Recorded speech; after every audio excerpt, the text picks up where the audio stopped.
Alright guys, सो अपने web development के इस कोर्स में हम लोगों ने काफ़ी चीज़ें देखी। हमने सबसे पहले इंट्रोडक्शन देखा, HTML CSS जावास्क्रिप्ट। उसके बाद हम लोगों ने HTML ट्यूटोरियल स्टार्ट करते हुए VS कोड इंस्टॉल किया था, लाइव सर्वर इंस्टॉल किया था। अब यहाँ पर हम चीज़ों को थोड़ा आगे बढ़ाने वाले हैं। यहाँ पर एक बेसिक स्ट्रक्चर समझेंगे वेबसाइट का क्या है। मैंने 3 फाइलें यहाँ पर बनाई थी, CSS जावास्क्रिप्ट और HTML। अभी हम HTML पे फोकस कर रहे हैं, तो आप लोग बिल्कुल भी इस बात की टेंशन मत लेना कि ये 2 फाइल्स के अंदर क्या है, CSS के अंदर और JS के अंदर। अभी हम पूरी HTML पे फोकस कर रहे हैं। अब यहाँ पर एक बात आप लोगों को बताना चाहूँगा कि कंट्रोल दबा के मैं स्क्रॉल कर रहा हूँ तो जूम इन जूम आउट हो जा रहा है, क्योंकि मैंने अपनी सेटिंग चेंज करी थी। ये सब पिछले वीडियो में मैंने आप लोगों को बता दिया है, ठीक है। तो अब हम लोग करेंगे क्या, इसको समझेंगे। मैं अगर इसको मिटा दूँ कुछ इस तरह से और यहाँ पर सिर्फ ये लिखूँ, तो यहाँ पर आप लोग देख रहे हो एमेट एब्रीविएशन लिख के आ गया है। और अगर मैं इसको सेलेक्ट कर लूँ, यानी कि ये फर्स्ट वाले ऑप्शन को, ये जो एक्सक्लेमेशन मार्क है, इसको सेलेक्ट कर लूँ, ये देखो क्या हुआ, इसने मुझे ऑटोमेटिकली एक HTML की बॉयलर प्लेट दे दी। और ये जो बॉयलर प्लेट है वो क्या है, ये वो कोड है जो कि मुझे लिखना पड़ता है एक HTML फाइल को बनाने के लिए। अब इस कोड को समझते हैं। आप में से कई लोग जो है सोचेंगे कि ये क्या है, इतना ये तो समझ ही नहीं आ रहा है, बट मैं आप लोगों को यहाँ पर समझाऊंगा। सबसे पहले डॉक टाइप HTML, ये डॉक टाइप HTML क्या है इसको समझ लेते हैं। तो ये जो डॉक टाइप HTML है, इसका मतलब है कि ये जो डॉक्यूमेंट है ये एक HTML डॉक्यूमेंट है, यानी कि जो ब्राउज़र है उसको हम बता रहे हैं पहले से कि एक HTML डॉक्यूमेंट है। अब आप लोग कहेंगे क्या सिर्फ HTML डॉक्यूमेंट होता है? तो अगर आप लोग सर्च करें types of documents browser can understand, ठीक है, तो अलग अलग तरह के डॉक्यूमेंट्स हैं जो कि ब्राउज़र जो है वो आपको व्यू करके दे सकता है। जैसे XHTML है, तो मैं यहाँ पर लिखता हूँ XHTML, और उसी के साथ साथ आपके अलग अलग तरह के डॉक्यूमेंट टाइप्स होते हैं। बस अभी आप इतना समझ लो कि ब्राउज़र बहुत सारे टाइप समझता है, लेकिन जो HTML है वो सबसे ज़्यादा मोस्टली यूज और मोस्ट कॉमनली यूज जो टाइप है वो है। तो हम बता रहे हैं बेसिकली ब्राउज़र को कि एक HTML फाइल है, ठीक है, तो डॉक टाइप इज़ HTML। तो ये यहाँ पर हमने लगाया इसलिए। इसके बाद हम अपना HTML टैग स्टार्ट करते हैं। कि टैग क्या चीज़ होती है इसके बारे में बात करता हूँ। देखो, टैग कुछ ऐसा समझ लो कि हम जब ओपन करते हैं तो हमें क्लोज भी करना पड़ता है। तो HTML मैंने यहाँ पर ओपन किया और ये HTML यहाँ पर क्लोज हो रहा है। ओपन करने का क्या तरीका है, इसको मैंने एंगुलर ब्रैकेट लगाया ऐसे, और उसके बाद मैंने HTML lang is equal to en लिख दिया, यानी कि मैंने टैग का नाम लिखा HTML। इसके बाद मैंने इसको एक एट्रीब्यूट दिया, यानी कि lang नामक एट्रीब्यूट दिया। मैंने कहा कि लैंग्वेज इंग्लिश है, ठीक है, ये मैंने यहाँ पर लिखा और उसके बाद मैंने इसको बंद कर दिया। ये ओपनिंग टैग कहलाता है, ये क्लोजिंग टैग कहलाता है, ठीक है, ओपनिंग टैग, क्लोजिंग टैग, ठीक है। इसके बाद इसके अंदर होता है हेड और बॉडी। तो ये हेड रहा और ये रहा बॉडी, ठीक है। तो हेड और बॉडी हमने यहाँ पर, आप जैसे कि देख सकते हैं, हेड बॉडी दोनों हमने यहाँ पर जो है ले आए हैं। अब हेड के अंदर क्या होता है, बॉडी के अंदर क्या होता है, इसको समझते हैं। देखो, हेड के अंदर क्या क्या आता है इस बारे में बात करते हैं। हेड के अंदर वो सारे मेटा टैग्स आते हैं जो कि हमें एक वेबसाइट को डिस्क्राइब करने के लिए लिखने पड़ते हैं। अब ये मेटा टैग्स क्या होते हैं? मेटा टैग का मतलब होता है, मेटा का मतलब होता है इन्फॉर्मेशन अबाउट इन्फॉर्मेशन। जैसे कि अगर मैं यहाँ पर मेटा डेटा की बात करूँ, मैं मेटा डेटा की बात करूँ और मैं गूगल यूज़ करता रहूँगा, क्योंकि मुझे आदत है इस चीज़ की कि मैं कुछ भी समझा रहा हूँ तो मैं याद करके ना बैठूँ। मैं आपको रेफरेंसेस लेना भी सिखाऊंगा इस कोर्स के माध्यम से। तो यहाँ पर आप देख रहे हैं, a set of data that describes and gives information about other data. एक डेटा के बारे में डेटा को मेटा डेटा कहते हैं। उसी तरह ये मेटा टैग्स हैं, ये क्या करते हैं, जैसे कि आपकी वेबसाइट में कीवर्ड्स हैं, आपकी वेबसाइट में डिस्क्रिप्शन है, वो सारी चीज़ें जो है बताने में मदद करते हैं।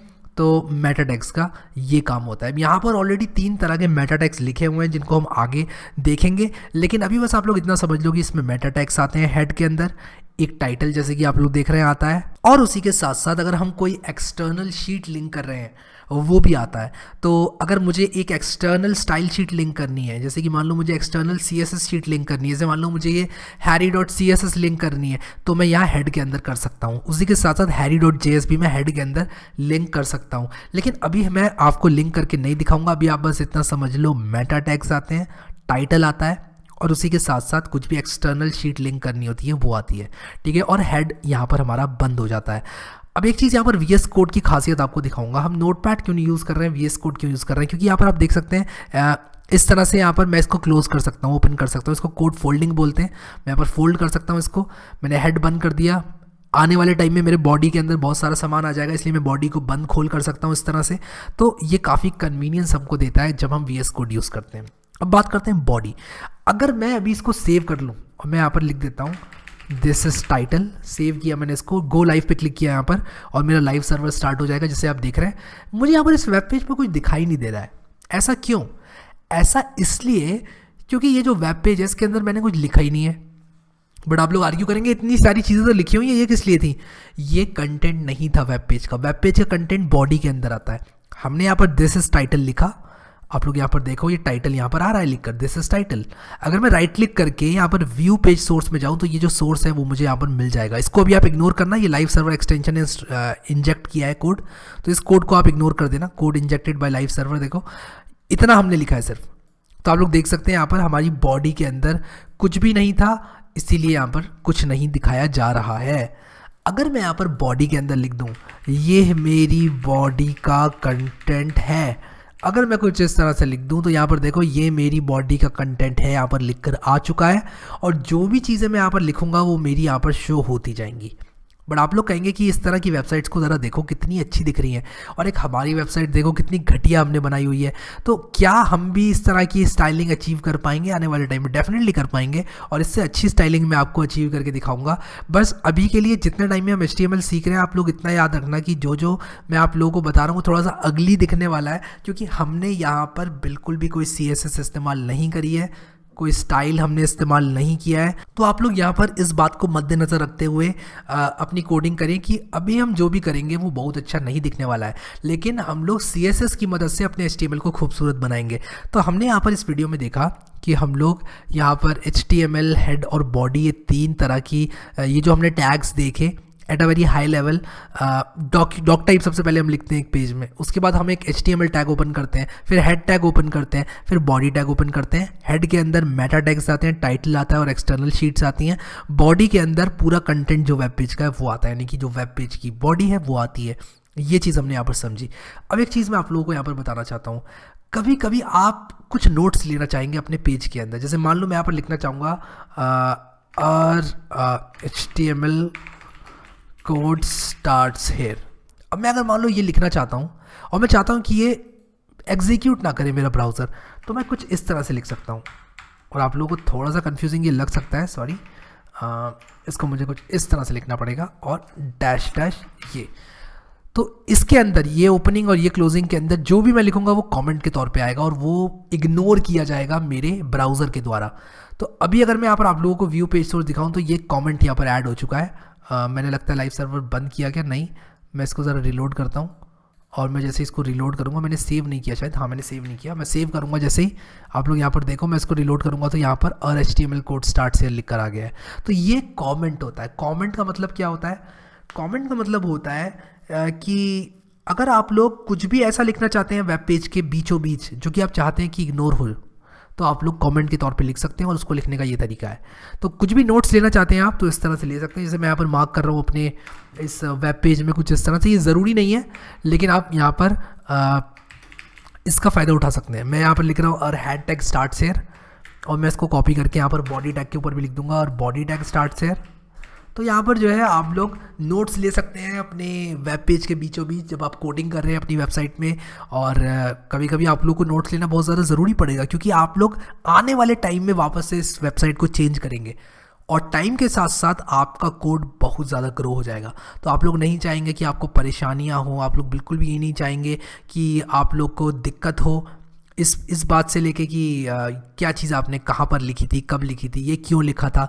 तो वो सारी चीज़ें जो है आप लोग यहाँ पर मार्क कर सकते हैं, सिर्फ अपने लिए रेफरेंस ले सकते हैं या फिर कोई अगर मान लो किसी वेबसाइट पे 10 लोग एक साथ काम कर रहे हैं तो आप लिख सकते हैं कि आपने कोई चीज़ करी तो वो क्यों करी, इसका रीज़न लिख सकते हैं कमेंट में। कमेंट एग्जीक्यूट नहीं होगा बिल्कुल भी और कमेंट आप इस तरह से लिख सकते हैं। एक शॉर्टकट बताता हूँ आप लोगों को। अगर मैं यहाँ पर कमेंट लिखूँ, अगर मैं यहाँ पर कुछ इस तरह लिखूँ दिस इज डॉक टाइप, ठीक है, डॉक टाइप लिखा मैंने। अब मैं कंट्रोल दबा के अपने कीबोर्ड में और जो फॉरवर्ड स्लैश होता है जो हमारी राइट शिफ्ट के बराबर में फॉरवर्ड स्लैश है वो दबाऊं तो ये ऑटोमेटिकली कमेंट में कन्वर्ट हो जाता है। और मैं वापस से कंट्रोल स्लैश दबाऊं तो यहाँ पर मैं टॉगल कर सकता हूँ, जैसे कि आप देख सकते हैं this is doctype, this is doctype. तो मैं यहाँ पर अपने कमेंट को टॉगल कर सकता हूँ। टॉगल का मतलब मैं यहाँ पर अपने कमेंट, किसी लाइन को कमेंट बना सकता हूँ या बनी हुई कमेंट लाइन को कमेंट से हटा सकता हूँ, क्योंकि इसको मैनुअली टाइप करना थोड़ा मुश्किल हो जाता है। तो अगर मान लो मुझे इतना पार्ट कमेंट करना है तो मैं इसको सेलेक्ट करके ऐसे कर दूंगा और ये ऑटोमेटिकली कमेंट हो जाएगा, ठीक है। और मैं वापस से वही बटन दबाऊंगा, कंट्रोल/, बहुत इंपॉर्टेंट शॉर्टकट है अगर आप लोग कोडिंग करते हैं VS कोड में HTML की। सो आई होप कि आप लोगों को ये समझ में आ गया होगा कि एक बेसिक स्ट्रक्चर एक वेबसाइट का कैसा दिखाई देता है, और आप लोग को यहाँ पर बिल्कुल भी प्रॉब्लम नहीं आएगी समझने में। जब भी हम आगे कोडिंग करेंगे आप लोग देखेंगे कि मैं ज़्यादातर काम बॉडी के अंदर करूँगा, तो यहाँ पर आप लोगों को पता चल जाएगा कि मैंने बॉडी में क्यों करा है सारा का सारा काम, या फिर मैंने किसी एक स्पेसिफिक उसमें क्यों किया है। क्योंकि उसका रीज़न यही होगा कि जो हमारा बॉडी है उसके अंदर पूरा HTML कंटेंट आता है, और हमारा जो बाकी के टैग्स हैं उनका दूसरा पर्पज़ होता है, जैसे कि इस वीडियो में मैंने ऑलरेडी डिस्कस कर दिया। सो मैं यहाँ पर अपने पोर्ट 5500 को क्लिक करूँगा और यहाँ पर देखो डिस्पोजिंग करके बंद हो जाएगा, और मैंने लाइव सर्वर अपना बंद कर दिया है। अगर आप लोगों ने अभी तक मेरी ये प्लेलिस्ट एक्सेस नहीं करी है वेब डेवलपमेंट वाली, तो मैं कहूँगा इसको जल्दी से जल्दी एक्सेस कर लें, क्योंकि यही वो जगह है जहाँ पर सारे वीडियोस अपलोड होंगे, यही वो एंट्री पॉइंट है, वही स्टार्टिंग पॉइंट है जहाँ से आप स्टार्ट करना चाहेंगे इस कोर्स को। इसको बुकमार्क कर लें ज़रूर से और सेव कर लें अपने लिए, ताकि आप लोगों के पास यहाँ पर ये कोर्स आ जाए और आप स्टेप बाय स्टेप सब कुछ सीखें। काफ़ी लोग क्वेश्चंस पूछ रहे हैं कि क्या मैं सब कुछ अच्छे से सिखाऊंगा इसमें। डेफिनेटली मैं इस कोर्स को पूरा कंप्लीशन तक लेके जाऊँगा, तो उसकी कोई प्रॉब्लम ही नहीं है। आप लोग इसको देखते रहें और मैं वीडियोज़ अपलोड करता रहूँगा। अभी के लिए इस वीडियो में इतना ही गाइज। इस वीडियो को लाइक करना बिल्कुल मत भूलना। Thank you so much guys for watching this video, and I will see you next time.